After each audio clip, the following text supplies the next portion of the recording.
Hello दोस्तों, जय हिंद। आप सभी को FFP में इस बार आप देख रहे होंगे 3712 पोस्ट आई है, ठीक है ना। और वही इसके पहले 2023 में इसकी पोस्ट टोटल कितनी 1762। आप सभी को बताता है कि इसकी एलिजिबिलिटी क्या है। अगर कोई भी 1 अगस्त 2024 को अगर उसकी एज 18 साल हो जा रही है और वो 10+2 किसी भी स्ट्रीम से अगर वो पास है, यानी इंटर होना जरूरी है, 18 साल का होना जरूरी है, वो भी 1 अगस्त को, तो आप इस नौकरी के लिए आवेदन कर सकते हैं। और आपको बता दें कि इस नौकरी में आपको 1 हफ्ते में 2 दिन छुट्टी मिलती है, यानी सैटरडे संडे ऑफ रहता है। 9 से 5 का जॉब है, ये गजब का जॉब है, मस्त का जॉब होता है, ठीक है। सैलरी इसकी कम से कम 35,000 से लेकर के 50,000 तक इसकी रहती है सैलरी, अलग अलग पोस्ट के लिए। यानी आप ये जान गए कि अगर आपका 1 अगस्त को 2024 को अगर आप 18 पूरा हो रहे हैं, इंटर पास कर चुके हैं, यानी इस बार जो इंटर में अपियरिंग है, अगर वो पास हो जा रहे हैं और उनकी एज 18 हो भी जा रही है ना, तो वो इस फॉर्म को अप्लाई कर सकते हैं, ठीक है। अब हम समझते हैं इसका नोटिफिकेशन से लेकर के सिलेक्शन तक, अर्थात 2023 में क्या हुआ था और 2024 में क्या होगा, इन दोनों बातों को हम लेकर के चलेंगे। तो शुरुआत करते हैं यहां से। देखिए, एप्लीकेशन जब 2023 में आया 1762 पोस्ट के लिए आया, ठीक है। एप्लीकेशन शुरू हुआ कब? 9 तारीख को 5वें महीने में, अर्थात मई में शुरू हुआ 2023 में, ठीक है।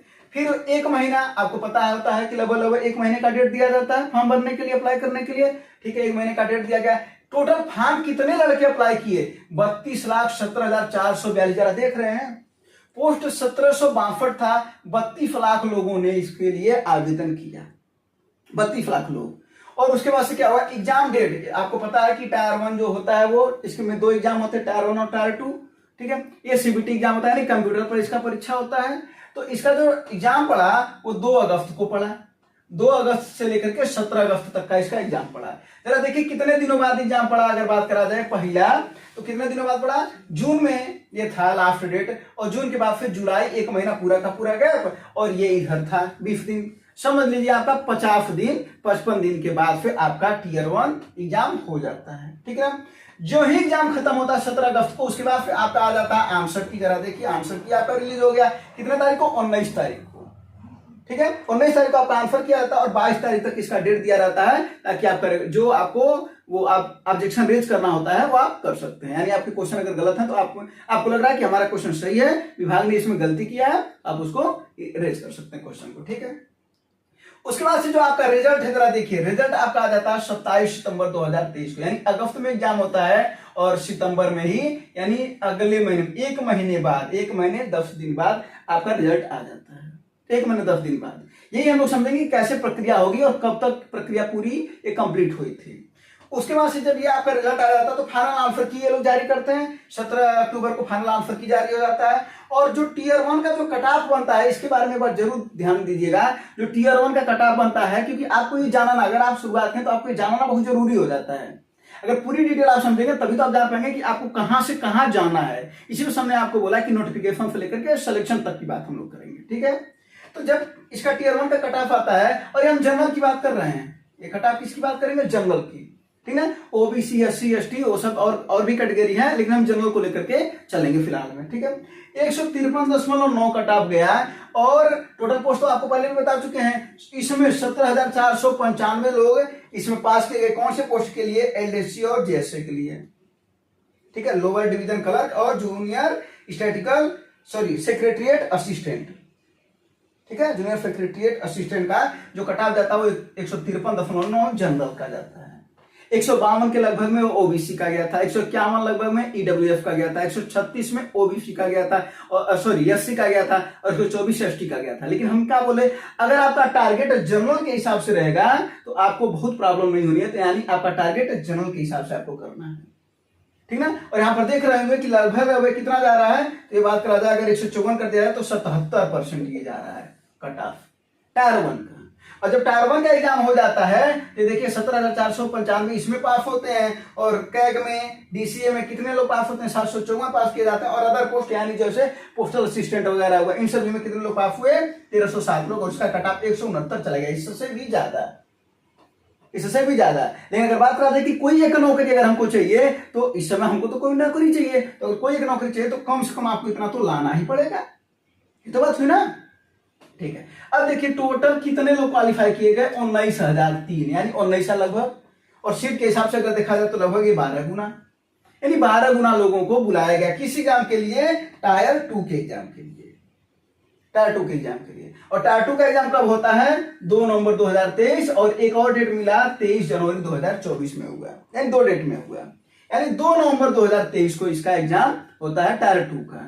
कितने दिनों बाद जरा सा देखिए रिजल्ट कब आया यहाँ पर, 27 सितंबर, और सितंबर के बाद से हुआ कब, नवंबर में, यानी अक्टूबर नवंबर, यानी 1 महीने बीच में गैप, और तुरंत हो गया एग्जाम, यानी 35 दिनों बाद मेंस हो जा रहा है, 35 दिनों बाद। और उसके बाद से क्या हुआ, 13 जनवरी को इसका आंसर की आता है, और 28 फरवरी को इसका फाइनल रिजल्ट आता है, 28 फरवरी को, ये डेट नोट करिएगा, 28 फरवरी को इसका फाइनल रिजल्ट आता है। एग्जाम शुरू हुआ कहां से, इसकी कहानी शुरू हुई CHSL 2023 की कहानी शुरू हुई मई से, और इसका जो फाइनल रिजल्ट आता है वो 28 फरवरी 2024 को इसका आ जाता है, ठीक है। उसके बाद से ये लोग फाइनल आंसर की जारी करते हैं, बाद में उसके बाद फिर आंसर की जारी करते हैं, तो फाइनल आंसर किया गया, ठीक है, वो तो लोग बाद में अपना मिला लेते हैं कि एक्चुअल में हमारा नंबर कितना था। जो फाइनल हुआ, जो SSC CHSL फाइनल हुआ, वो कहां जाकर के फाइनल हुआ, तो 360 नंबर टोटल होता है, और उसका जो पूरा प्रक्रिया है उसको हम आपको बता देंगे, उसका एक अलग से डिटेल वीडियो हम बना देंगे, जो सिलेक्शन प्रोसेस है और एग्जाम का पैटर्न है, और आपको कहां से पढ़ाई करनी चाहिए, ठीक है ना। अभी हम इसको समझेंगे कि ये चीजें कब तक हमारे एग्जाम शुरू हो रहा है, नोटिफिकेशन कब आ रहा है, और सिलेक्शन कब तक हो जा रहा है, कितने दिनों में हो जा रहा है, और हमको कहां तक पहुंचना है, उस सभी बातों की चर्चा करेंगे। तो जरा देखिए 360 में जो इसका कट ऑफ जाता है, कम से कम, देखिए पोस्ट तो कई है, पोस्ट कई है, लेकिन हमको कोई अगर एक नौकरी चाहिए, तो जो सबसे लोएस्ट कट ऑफ गया वो जनरल का गया 293, ओबीसी का गया 290, वहीं पर ईडब्ल्यूएस का गया 293, इनका भी गया 293, और एससी का गया 280, ठीक है, और एसटी का गया 269 कट ऑफ गया। ये कोई एक पोस्ट जिससे उनको गवर्नमेंट जॉब मिल गई, ठीक है। कितने लोग क्वालिफाई किए गए थे, 19,000 लोग। बाद में कितने लोग फाइनल सेलेक्ट हुए, 1700 लोग, 1762 पोस्ट था टोटल, ठीक है। यहां तक अब देखिए ये चीज आपको समझ में आई होगी। अब वही हम लोग समझते हैं कि 2024 में कट ऑफ क्या रह जाएगा और प्रक्रियाएं कब चलेंगी। तो जरा देखिए ये नोटिफिकेशन आ चुका है, आपको पता है 8/4/2024 में नोटिफिकेशन आ चुका है, एक मंथ तक रहेगा, वो तो आपको पता है। अगर 32 लाख लोग पिछली बार आवेदन किए थे, तो इस बार भी कम से कम 35 लाख लोगों से कम तो आवेदन करेंगे नहीं, आइए आपको भी लगभग पता है। क्यों, क्योंकि सीट क्या है 3712, अर्थात इससे तो ज्यादा है, दोगुना से भी कुछ ज्यादा सीट है ना। उसके बाद से जो इसका एग्जाम का डेट दे रखा है जून और जुलाई, यानी जून जुलाई, जब एसएससी इस तरीके से लिखता है तो इसका मतलब होता है कि जून के लास्ट में और जुलाई के शुरुआत में वो एग्जाम कराएगा, अगर जब इस तरीके का लिखता है, ठीक है ना। और यहाँ पर देखिए इस तरीके से नहीं था, 6 में था, तो देखिए अगस्त में शुरुआत अपना करा लिया। अच्छा, अब उसके बाद फिर आपका इसी के हिसाब से अगर देखा जाए तो जो अप्रॉक्स लगभग जो रिजल्ट का डेट है वो आपका 15 अगस्त तक, 15 अगस्त तक, ठीक है ना। और आंसर की जो है वो सितंबर 2024 तक, यानी सितंबर में आ जाएगी। और ये जो इसका कितने दिनों बाद हो गया था, जरा आंसर की देखिए, जिस दिन एग्जाम खत्म हुआ उसके दूसरे दिन बाद इसका आंसर की आ गया। तो जिस दिन एग्जाम खत्म होगा, मान लेते हैं कि अगर जुलाई में 15 जुलाई तक अगर चल रहा है तो 17 तक आ जाएगा, 18 तक आएगा, यानी जब एग्जाम खत्म होता है 3 दिन 2 दिन 4 दिन बाद आंसर की आ ही जाता है। और उसके अगले महीने तक यानी 15 अगस्त तक ये मान करके चलिए लगभग आपका टायर 1 का रिजल्ट आ जाएगा। और टायर 1 में जहां पर यहाँ पर अगर 12 गुना लोगों को क्वालिफाई किया गया था, यहाँ पर था ना 12 गुना लोगों को क्वालिफाई किया गया था, तो जाहिर सी बात अब कट ऑफ को हम पहले ही बता दें, अब आप खुद अंदाजा लगाइए। अब ये कहिए कि हम आपको यहाँ पर कट ऑफ पता है कि क्या जाने वाला, जो भविष्य में होने वाला है उसका आप क्यों एज्यूम कर सकते हैं, मान सकते हैं बस, किस हिसाब से, प्रीवियस ईयर के हिसाब से, इसी वजह से हम प्रीवियस को सामने दिखा रहे हैं। तो जो कट ऑफ जा रहा है लगभग 77% जा रहा है, तो इतना तो आपको लाना ही पड़ेगा। ये मान लेते चलिए कि सीट ज्यादा है तो कट ऑफ थोड़ी सी डाउन जा सकते, लेकिन आपका टारगेट तो ये होना चाहिए ना। अब अगर 77% का कट ऑफ अगर जा रहा है, अगर आप इसको आप 75% को लेकर के ही चलेंगे तो फिर भी आपको हर एक विषय में 75% तो नंबर चाहिए ही चाहिए, है ना। और 4 विषय होते हैं, मैथ, रीजनिंग, इंग्लिश और जीके जीएस, और इन सभी में मिला करके अगर 153-54 का कट ऑफ जा रहा है, यानी 150 नंबर तो आपको चाहिए ही चाहिए। अब 150 नंबर आप खोजिए कि हम कहां से ला सकते हैं। अगर आप मैथ और रीजनिंग अगर आपका बहुत ही बेहतरीन है, इस तरीके का है कि आप कम से कम इसमें 90 100 में 90 कर सकते हैं, 100 में 90 का स्कोर कर सकते हैं, तो आपको कितने पाना है, 90 इधर हो गए तो 60 उधर कम से कम पाना है टायर 1 के एग्जाम को क्वालिफाई करने के लिए कम से कम।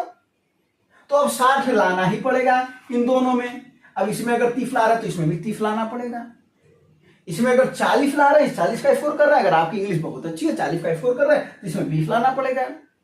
तो कटाव का निर्धारण आप खुद भी करिए कि पिछला बार अगर इतना जा रहा है और उसके पिछले भी यही लगभग कटाव था, तो इसका मतलब ये होगा कि आपको वो सोचना पड़ेगा कि हमको 75% तक जाना ही पड़ेगा। और 75 का मतलब होता है कि हमको 75% जानकारी तो होनी चाहिए, यानी 100% सिलेबस पढ़ना, 75% का नॉलेज तो होना ही चाहिए। तो कटाव आप खुद निर्धारण करिए, तो उसी के हिसाब से आपको खुद अंदाजा लग जाएगा कि अपनी पढ़ाई कितनी मजबूत करनी है।